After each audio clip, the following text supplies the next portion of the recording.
gejolaknya akan terus meningkat dan kemudian menjadi level 4 atau awas. Terus aktif tapi tidak membahayakan. Karena ada upaya misalnya dari Ki Ageng Mangir Wonoboyo. Ini teknis, sudah bicara teknis, bukan soal yang digaib-gaibkan.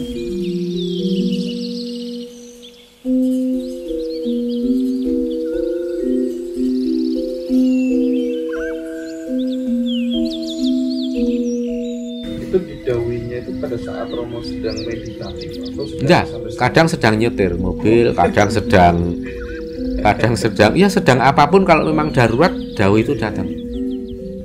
Jadi begitu ada dawuh untuk besok ke lereng Merapi di mana saja, pokoknya bawa kembang, bawa apa, karena sebagai penyelarasan harmonisasi kepada alam semesta, khususnya kepada Merapi mau meningkat aktivitasnya. Begitu saya ke sana, saya ajak anak-anak, waktu itu kan masih pas pandemi tapi agak jeda, jadi saya pergi ke mana itu Klangon, di lereng Merapi, di tempat wisata Klangon. Kebetulan tidak ditutup, masih buka, tapi habis tutup lama pandemi terus buka sebentar karena ada jeda kan pandemi di akhir 2020. Hari ini saya mengaturkan bunga dan nyimet dupa dan ya mengucapkan menyapa para entitas yang ada di Merapi. Besoknya 2 hari kemudian status Merapi kan langsung naik jadi level 3 dan Klangon langsung ditutup. Nah, kenapa itu momentumnya atau kok timingnya pas gitu kan? Seolah kok apa kebetulan ya itu? Ya enggak, karena memang saya dapat informasi langsung dari titah yang ada di Merapi, termasuk dari para leluhur, salah satunya Ki Ageng Mangir Wonoboyo. Terus kemudian saya laksanakan dan memang 2 hari kemudian status Merapi naik dan sempat intensif, ya cukup genting waktu itu, karena dilihat itu gejolaknya akan terus meningkat dan kemudian menjadi level 4 atau awas. Jadi adanya titah perintah leluhur yang secara intensif kemudian diikuti dengan fenomena-fenomena yang kemudian bisa menjadi bukti, itu ya saya anggap wajar. Karena apa? Ya yang kita lakukan itu sekedar melaksanakan dawuh leluhur kan. Kalau dawuh itu halusinasi, ya nggak akan ada. Jadi sebenarnya pemirsa ataupun saya itu mudah kok membaca apakah ini dawuh beneran atau tidak, itu sebenarnya bisa. Itu memang kadang ada peringatan, oh bahaya di arah barat, di arah timur. Terus kemudian leluhur ternyata sedang intensif berusaha untuk mengurangi daya ledak dari fenomena alam yang akan terjadi. Akhirnya mara bahaya itu bisa terpecah. Misalnya harusnya gempa sekali besar, misalnya gempa sekali tapi 8 skala Richter, leluhur bisa memecah gempa itu menjadi 4 kali, 10 kali, tapi dengan skala yang 6, 5, 4, meminimalisir risiko. Tapi kalau menghilangkan sama sekali kan itu melawan hukum alam. Leluhur nggak mau. Leluhur nggak mau. Dan itu yang soal tsunami apa itu kan, itu ada prediksi dari ilmuwan ya. Megatras. Ya, itu sangat masuk akal, sangat logis karena memang menyimpan potensi. Makanya disebut sebagai potensi tsunami. Itu bukan ngoyo-woro ya. Dan ketika saya cross check dengan para leluhur, dengan kalau kita meditasi mencoba melihat celah yang ada di selatan Jawa, itu semua sinkron. Kalau kita melihat dari kacamata batin itu kan ada tampak celah besar yang bisa memicu potensi tsunami. Yang satu di selatan Jawa Barat antara Sukabumi sampai mana itu Pangandaran, Sukabumi ke Selat Sunda. Kemudian celah yang satu lagi ada di selatan Jawa Timur. Kalau terjadi gempa besar, itu kan bisa men-trigger celah ini ambrol dan kemudian menyemburkan air menjadi gelombang tsunami. Pernah waktu itu Mbah Mangir, Ki Ageng Mangir juga ngasih tahu kalau celah yang ada di selatan Pacitan ke timur sampai Jember itu cukup mengerikan gitu, ya cukup medeni gitu. Tapi para leluhur termasuk Kanjeng Ratu Kidul itu mengkoordinasi banyak leluhur yang punya kemampuan khusus itu dikumpulkan untuk sama-sama yuk bahu-membahu untuk meminimalisir potensi bencana ini. Jadi mereka memikirkan Nusantara ini ya? Sangat memikirkan, apalagi masih banyak orang yang percaya.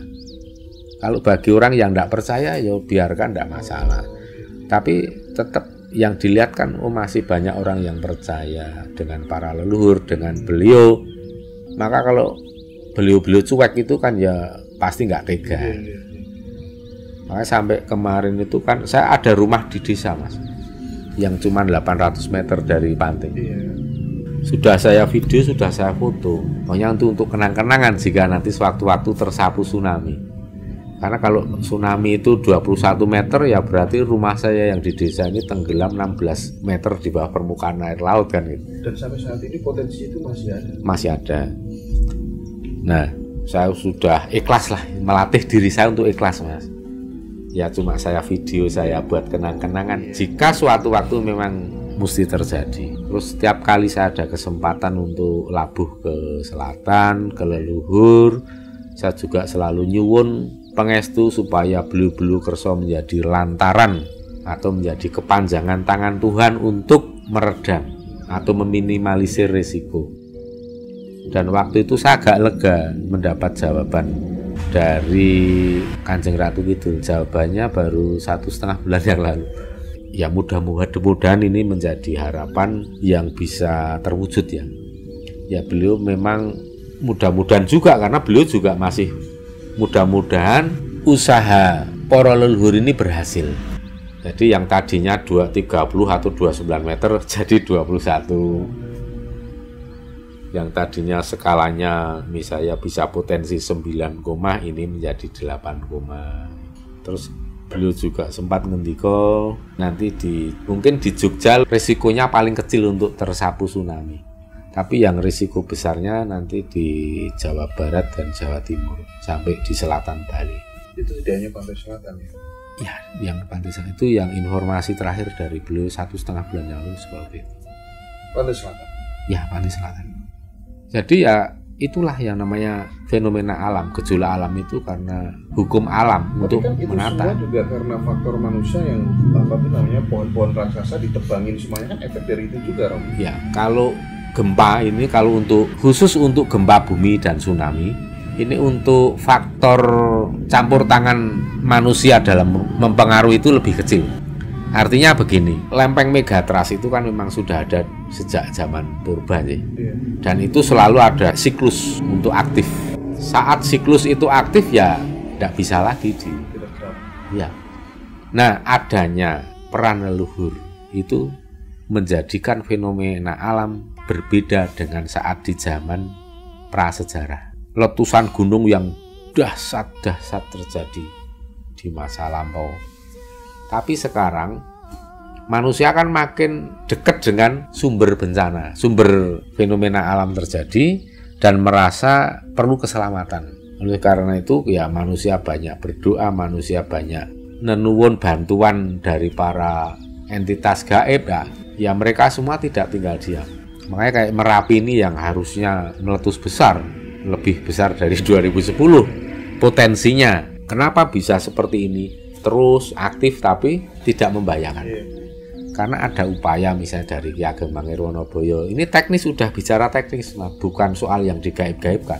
Jadi setiap kali kubah lava udah makin menggunung, terus kemudian tekanan gas di dalam tinggi, pergerakan magma terus mendesak ke atas, nanti Ki Ageng Mangir ngajak anak-anak, ayo pada ke sana, dikasih lubang, dilubangi. Nah nanti misalnya malam ini Ki Ageng Mangir ngajakin pada ke Merapi mau.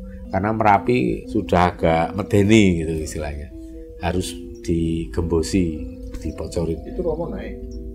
Kalau saya biasa, kalau saya ikut ya cuma di bawah. Oh, di bawah. Di bawah. Enggak, berarti para leluhur itu ya hampir secara konsisten ketika momen-momen berbahaya itu ada semacam kayak rapat gaib, koordinasi gitu ya? Ada. Dan itu dipimpin sama Kanjeng Ratu?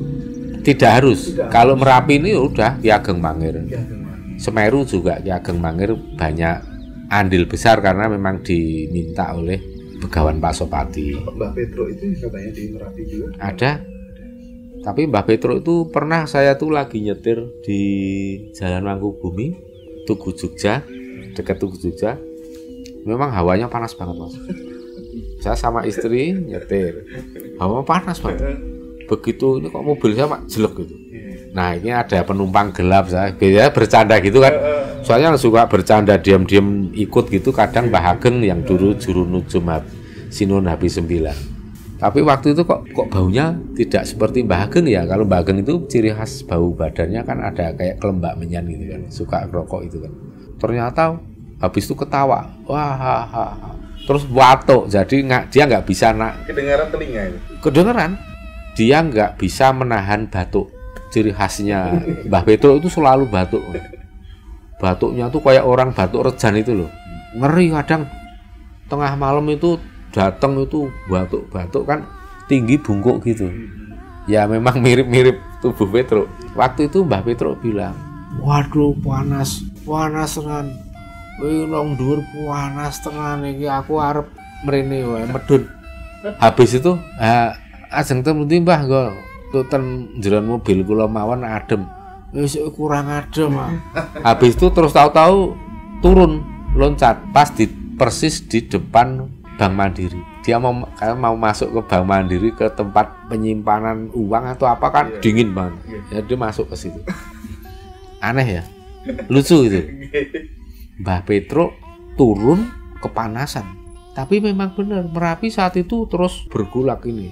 Luncuran sampai 3 km, awan panasnya intensif. Kadang Nyai Suwito tahu-tahu datang. Den Mas kula badhe lajeng ngeyup derek ngeyup mriki nggih. Oh, lajeng ngunjuk napa kula damelke napa pun mboten. Kula ajeng ngombe banyu mentah mawon teng sumur biasa. Jadi Nyai Suwito, Mbah Petro kalau di Merapi udah kepanasan. Ya kalau saya lihat ya hampir seperti menteng. Kalau leluhur yang sepuh kan ada ketutup kabut Mas. Makin sepuh makin temaram. Makin sepuh lagi nggak bisa kita lihat ya kalau tidak beliau sendiri yang mengendaki karena wujudnya udah cahyo sejati. Nah kalau Mbah Petro ini kan menteng dan Mbah Petro ini kan sebenarnya gennya itu gen dewa. Nah Mbah Petro itu kan gennya dewa. Nyai Suwito juga dewi tapi katanya pernah punya suami bangsa manusia. Nah ini Mbah Petro ini kalau turun kepanasan itu kan sudah menjadi indikator Mas. Saya nggak usah perlu neropong lihat Merapi, asal Mbah Petro atau Nyai Suwito pada turun kepanasan ya Merapi naik intensitasnya. Nah itu biasanya terus Ki Ageng Mangir naik ke atas, ayo diatasi gitu kan, karena kayak sudah menjadi kayak pawang gunung gitu ya. Karena Mbah Mangir itu pertimbangannya sangat rasional. Kok ndak pemerintah mesakake, ndak kokan ragat ki negarane ya lagi susah. Wis kena Merapi jeblok. Kok ndak wargane ya do susah.